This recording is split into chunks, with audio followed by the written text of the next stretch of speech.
Can Apple's new Studio Display keep up with the much more expensive Pro Display XDR? Well, in many ways, yeah, actually it can, and there are 5 specific ways that it is actually better.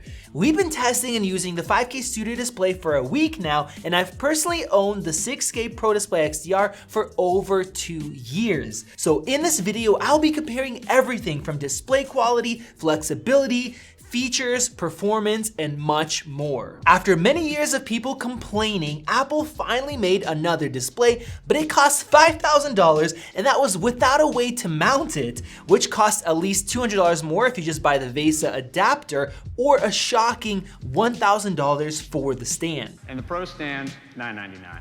And like the Mac Pro, they'll all be available in the fall. Thankfully, 2 years later, we have something that is still expensive, but way more attainable, especially for those of you guys that make a living with your Mac, coming in at $1,600 instead of $6,000. Now, this is for the version that doesn't have height adjustability, whereas the XDR stand can be adjusted and raised much higher. But for $400 more, you can get the height adjustable model. Personally, I would rather get a little base if you need it a few inches higher, because the distance from the wall will change while you are adjusting it because of that arm. So if you have a small desk, it could end up feeling a little bit too close to you. Now with that said, I ended up getting used to it sitting slightly too low for my taste after a few days of use, and that's without having any neck or strain issues or anything like that. So we are just gonna leave it the way it is. Now the XDR's luxury stand attaches with ultra strong magnets and can also be set vertically, which is something that you cannot do with the Studio Display, even if you buy the more expensive stand. The only way to do this is to get the VESA option that thankfully doesn't cost any more, and then get your own third-party stand. Now, as far as the build quality, both are excellent, being built fully out of aluminum and glass. This is why so many people have been asking Apple to build another display, because most monitors on the market are made out of cheap plastic with a plastic film on the front, which has lower contrast and more reflectivity than the glass with these displays. With that, they not only look good, but these monitors are super stable on your desk compared to the previous 5K that Apple sold from LG. Now, if you've used higher end monitors before that can get really bright, you will know that some of them actually have fans that you can hear.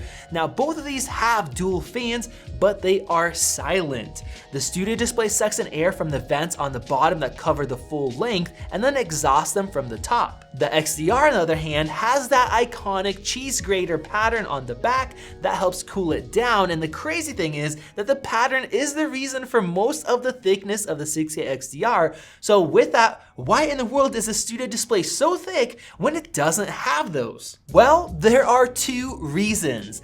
The first one is that this display has a literal iPhone 11 processor in it with an A13 chip that's paired with 64 gigabytes of fast storage and 4 gigs of RAM. Now, I'm gonna touch on this in just a bit, but the second reason is because Apple may use this frame for an upcoming iMac, which is also possibly why it has so many vent holes on the bottom and the top, even though it does not need that because it doesn't have mini LED. Now, for some reason, Apple decided to use a mostly non-removable power cable. Linus Tech Tips did yank it out with a lot of effort, so you can actually remove it, but Apple designed a tool specifically for removing this, which is just dumb. Why not just use a normal plug like the 6K Pro Display XDR has? Now, both these connect through Thunderbolt with 3 extra USB Type-C ports to use as a hub. Now, this is where the Studio Display is very impressive. Somehow, Apple is able to get around the previous 5 gigabit per second bandwidth limitation, since the 5K display uses so much data. Now, possibly because of the A13 doing processing, I'm not sure, I have no idea. But what I do know is that technically the ports are twice as fast than the 6K Pro Display XDR. And in the real world, I noticed the same exact difference when I'm testing with an external fast SSD. Now, with that said, the 6K actually only runs at USB Type 2 speeds when connected to my Mac Pro's Vega 2 graphics card because of different limitations. And you don't have that issue with the Studio Display. display. And the benefits of the Studio don't stop there. With the XDR, I had to spend over $200 on speakers. Well, I guess I didn't have to spend $200 on those, but I also didn't want some junk speakers if I spent so much on the display, so you're gonna buy something decent that sounds good. Whereas the Studio Display has 6 speakers built into it. 4 of them are force canceling woofers that actually have really nice deep bass, surprisingly deep, as well as 2 speakers for the higher frequencies. Just like the new 16-inch MacBook Pros, the sound quality is very, very good. Take a listen for yourself.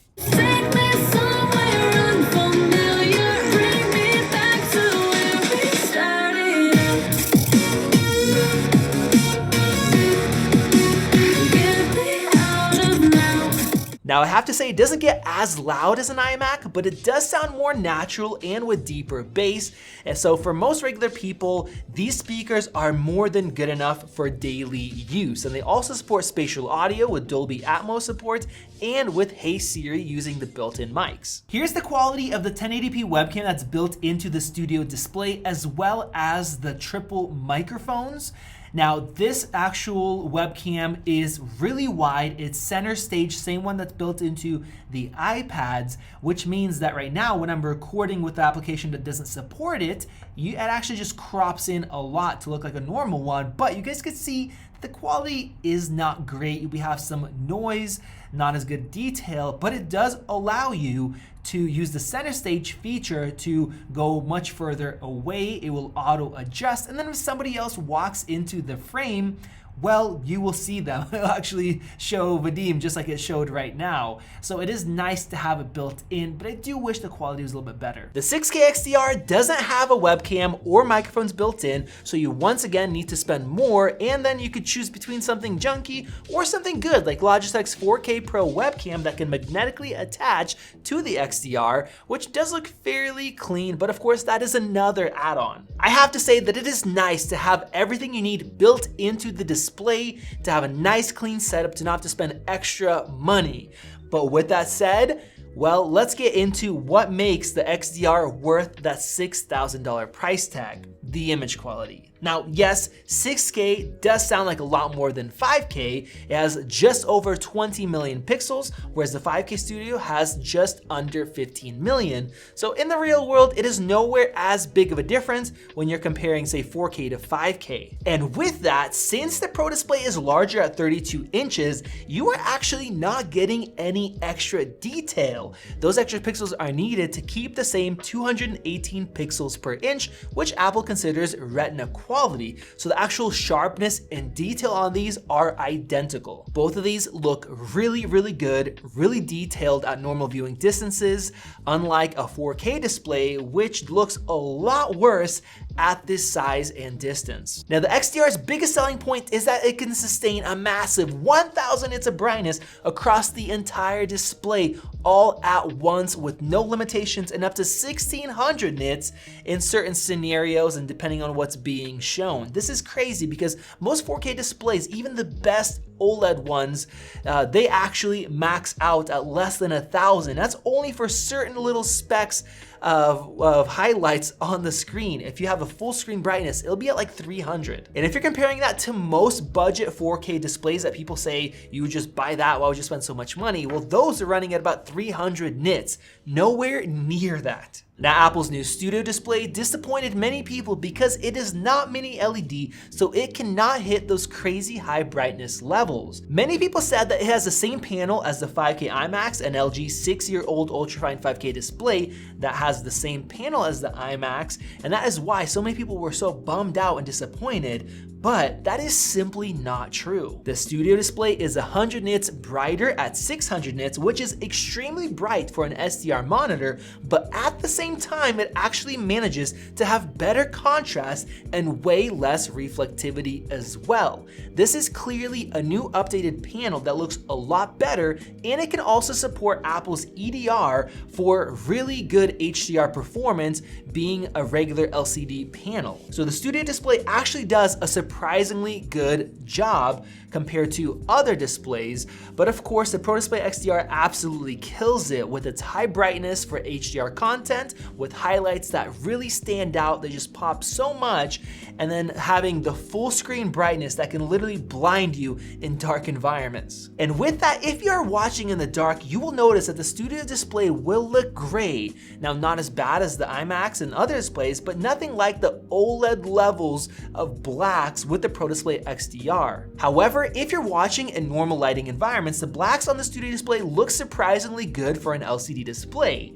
Now, when you're not viewing or working with HDR content, the Pro Display XDR will max out at 500 nits, just like all of the other Macs, but the studio display is brighter at 600, which I really appreciate as it can help battle reflections and it is really nice in bright rooms. Both of these can be purchased with nano texture to decrease reflections with way less of a detail hit compared to matte displays, but this option costs $1,000 on the Pro Display XDR, where it is only $300 on the studio display. With that said, most people do not need this, and without it, you will get the full quality of the display, and with the extra brightness of the studio display, it comes out on top. As far as color accuracy, both of these come with DCI-P3 color accuracy and are factory calibrated, and they have reference modes depending on the color space you want to work in, but the XDR has that HDR mode built in, and both these are 10-bit displays with over 1 billion colors. If you're somebody that needs to accurately edit HDR content, then you need the Pro Display 6K or some other third-party option that can support higher brightness,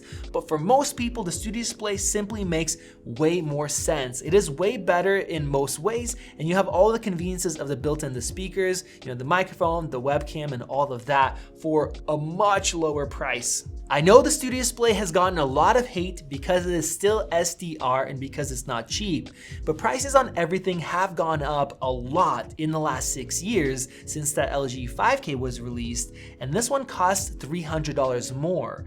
You're getting a lot more than $300 of value compared to buying that still for $1,300. A lot more built in, better build quality, better resale. So I would say that if you can afford it, I do not think that you'll be disappointed. Pick one up. We'll have a link down below. You will be happy. Now, if you can afford the 6K version, I would still say pick the 5K version up. Don't buy that one unless you need HDR.